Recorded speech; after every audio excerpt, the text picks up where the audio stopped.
பணம் இல்லாமல் பணம் சம்பாதிக்க முடியும்னு நினைக்கிறீங்களா? முடியாதுல்ல. அதே தான் நானும் நினச்சேன். அப்படி கிடையாது. பணம் இல்லாமல் பணம் சம்பாதிக்கலாம். நான் எப்படி சம்பாதிச்சேங்கிறத இந்த வீடியோவில் உங்களுக்கு சொல்கிறேன். நான் வந்து ஸ்டார்டிங்கில் வந்து கிளாத்திங் பிராண்ட் ஆரம்பிச்சு வந்து என்னோட காலேஜ் செகண்ட் இயர் நான் ஸ்டார்டிங் பிராண்ட் ஆரம்பித்தேன். அப்போ எப்படின்னா அதான் வளர்ந்த ஸ்டேஜ் மீஷோ அந்த மாதிரிலாம் தான் வந்துட்டு இருந்துச்சு. ஸோ அப்போ என்ன செஞ்சேன், அதில் ஆர்டர் பிளேஸ் பண்ணிடுவேன். அது எப்படின்னா ரிட்டர்ன் பாலிசி இருக்குது, கேஷ் ஆன் டெலிவரி இருக்குது. ஸோ அது வந்து எனக்கு ரொம்ப ப்ளஸ்ஸாக இருந்துச்சு. அதை வச்சு நான் வந்து பிஸ்னஸ் வந்து ஸ்டார்டிங் நல்லா போயிட்டு இருந்தேன். ஆனால் போக என்னாச்சுன்னா வந்து ப்ராடக்ட் வந்து கொஞ்சம் வந்து வித்தியாசம் வர ஆரம்பிச்சது. டேமேஜாக இருக்கிற மாதிரிலாம் இருந்தது. ஆனால் இந்த ரிட்டர்ன் பாலிசி இருக்கனால பரவாயில்ல. ஆனால் இப்படியே போகக்கூடாது, அடுத்த ஸ்டெப் போகணுங்கிறதுனால நான் வந்து ஒரு வெண்டாரை வந்து பிடிச்சேன். அவங்க கிட்ட நல்ல எனக்கு ஆர்டர், நல்ல கலெக்ஷன்ஸ் இருக்கும், குவாலிட்டி பெஸ்ட்டாக இருந்துச்சு அவங்க கிட்ட. எனக்கு கண்டினியூஸாக பண்ணிட்டே இருந்தேன்.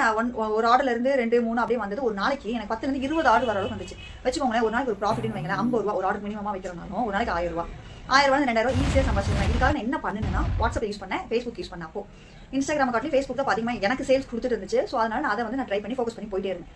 அப்போ என்னாச்சு, எனக்கு மலேசியா வந்து ஒரு கஸ்டமர் இது பண்ணி நிறைய ஆர்டர் வாங்கிட்டே இருந்தாங்க. எந்த ப்ராப்ளமே வந்து நல்லா போயிட்டு இருந்துச்சு. இப்போ சடனாக ஒரு மிஸ்டேக் ஆயிடுச்சு. அவங்களுக்கு மலேசியா ப்ராடக்ட் ரிசீவ் ஆயிடுச்சு. எப்பயும் கூட அவங்க எடுத்து அனுப்பிச்சிட்டாங்க. ஆனால் ப்ராடக்ட் வந்து மிஸ்மேட்ச் இருக்குன்னு சொன்னாங்க. என்னன்னு பார்த்தா அவங்க ஃபோட்டோ எடுத்த கலருக்கும் இவங்களுக்கு ரிசீவ் ஆன கலர் ப்ராடக்ட் கலர் ரொம்ப டிஃப்ரெண்ட். என்னோட மேனுஃபேக்சரிங் சொன்னாங்க ரிட்டர்ன் பாலிசி கிடையாதுன்ட்டாங்க. இவங்க எனக்கு ரிட்டர்ன் பண்ணி கொடுங்கன்னு சொல்றாங்க. சரி ஓகே, அந்த ப்ராடக்ட் நம்ம வாங்கி வச்சுக்கலாம் அப்படின்னு சொல்லி பார்த்தோம்னா அதுக்கான வந்து அமௌண்ட் வந்து எங்கிட்ட வந்து கிடையாது. அவங்க வந்து கொஞ்சம் காஸ்ட்லியானது வந்து வாங்கியிருந்தாங்க. எனக்கு வந்து அமௌண்ட் இல்லை. அப்போ எதுவுமே பண்ண முடியல. அவங்க என்ன பண்ணிட்டாங்க, என்னோட கஸ்டமர் வந்து கோவத்தில் ஃபேஸ்புக்கை டேக் பண்ணி இது வந்து ஃபேக்கு, இவங்க வந்து கஸ்டமர் வந்து ஏமாத்துறாங்க அப்படின்னு சொல்லி போட்டதுனால என்னோட ப்ராடக்ட் வந்து எதுவுமே சேல்ஸ் ஆகவே இல்லை. அப்படியே என்னோட ஐடி வந்து ரொம்பவுமே வந்து லோ ஆயிடுச்சு. ஒரு சேல்ஸ் கூட வராமல் போயிடுச்சு. இதுதான் என்னோட அந்த ஏஜ்ல நான் ஃபேஸ் பண்ண எனக்கு பெரிய ப்ராப்ளம். என்னோட ஃபர்ஸ்ட் ப்ராப்ளம் அதுதான். என்னோட பிசினஸ்ல எனக்கு வந்து பெரிய லாஸ் இதுதான். ஓகே அப்படின்னு சொல்லிட்டு நான் விட்டுட்டேன். ஒரு 1 மந்த்துக்கு வந்து எந்த பிசினஸ்மே நான் வந்து பண்ணலை. நான் என்னடா சொல்லி ஒரே இது மட்டும் தான், சின்ன பேர் இப்படி இதாகி போச்சு, நல்லா போயிட்டு இருந்ததே அப்படின்னு சொல்லிட்டு அப்படியே ஃபுல் டவுன். அடுத்து இதுக்கப்புறம் நான் என்ன பண்ணேங்கிறத உங்களுக்கு நெக்ஸ்ட் வீடியோவில் சொல்றேனே பாருங்களேன்.